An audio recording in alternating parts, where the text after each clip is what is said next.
কলকাতায় party office খোলা আওয়ামী লীগ নাকি এবার ভারত দখল করবে, কিন্তু আজগুবি বিষয়ে কান না দিয়ে আমরা বাস্তবতা নিয়ে চিন্তা করি। এখন থেকে কলকাতায় থাকা আওয়ামী লীগের নেতাকর্মীরা বেশ বিপদে পড়বে, কারণ বাংলাদেশে মিছিল মিটিং শেষে সিঙ্গারা বিরিয়ানি পাওয়া যেত। এখন কলকাতায় মিছিল শেষে বিরিয়ানির আশায় থাকা কর্মী যদি শোনে দাদা খেয়ে এসেছেন নাকি গিয়ে খাবেন, ব্যাপারটা কেমন হবে?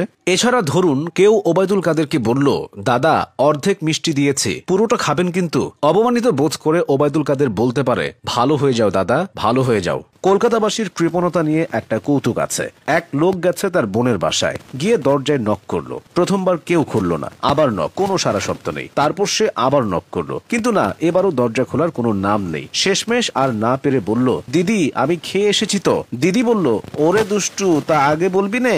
সুতরাং আওয়ামী লীগের কেউ যদি কারো বাসায় যান, তাহলে আগে থেকেই জানিয়ে দিবেন আপনি খেয়ে এসেছেন। আওয়ামী লীগের কর্মীদের এখন ভারতের জাতীয় সঙ্গীত মুখস্থ করা লাগবে, কারণ সভা সমাবেশ শুরু হবে আমার সোনার বাংলা দিয়ে, আর শেষ হবে জনগণ মন অধিনায়ক জয়ের মাধ্যমে। তবে আওয়ামী লীগের কাছ থেকে কলকাতাবাসী নানাভাবে উপকৃত হতে পারে। কিভাবে রাতে ভোট করে দিনের চাপ কমাতে হয় তা শিখতে পারবে। তাছাড়া ভোটারদের কষ্ট কমাতে কিভাবে তাদের ভোটগুলো অন্যরা দিবে সেটাও শিখতে পারবে। কলকাতাবাসীকে হাতুড়ি আর হেলমেটের উৎকৃষ্ট ব্যবহার শেখাবে ছাত্রলীগ। যাদপুর বিশ্ববিদ্যালয় ও কলকাতা বিশ্ববিদ্যালয়ের ক্যান্টিনের চা, সপ ও সিঙ্গারার মানোন্নয়নেও ভূমিকা রাখবে ছাত্রলীগ। কিন্তু পরোটা বিক্রেতা রাজুদা বিপদে পড়ে যাবে, কারণ রাজুদার প্রতিদ্বন্দ্বী এখন স্বয়ং শেখ হাসিনা। মাংসের পরিবর্তে কাঁঠালের ব্যবহার, কুমড়োর বেগুনি, শেখ হাসিনার এসব রেসিপি কলকাতার খাদ্য সংস্কৃতিতে ব্যাপক পরিবর্তন আনবে। ফলে রাজুদা, দাদা বৌদির বিরিয়ানির মতো ক্ষুদ্র ব্যবসায়ীরা বিপাকে পড়বে। শেখ হাসিনার অভিনয় প্রতিভাকেও কাজে লাগাতে পারে কলকাতার পরিচালকেরা। সায়ারা মুভি দেখে ভারতীয়রা নাকি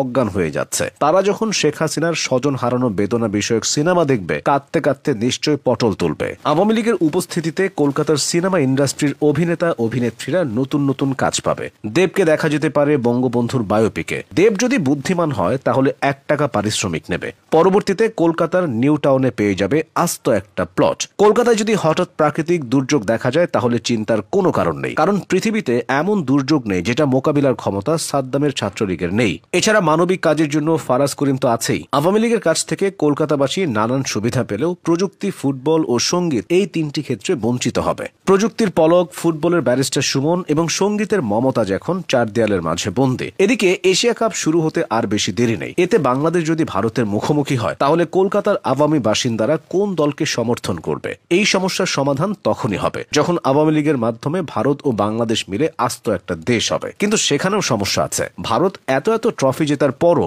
ভারতীয়রা ক্রিকেটারদের বাড়িঘর ভাঙচুর করে। এখন তারা যদি নাজমুল শান্ত, লিটন দাসদের পারফরমেন্স দেখে, তাহলে তো ক্রিকেটারদের বাসায় সেনাবাহিনী মোতায়েন করতে হবে। যাই হোক, গ্লোবালাইজেশনের এই যুগে পড়াশোনা, চাকরি থেকে শুরু করে সবকিছুতে দেশ বিদেশ কোনো বাধা হচ্ছে না। রাজনীতিতেও গ্লোবালাইজেশনের সুবিধা নিয়ে আওয়ামী লীগ দেশ ছাড়িয়ে বিদেশে পার্টি অফিস খুলল।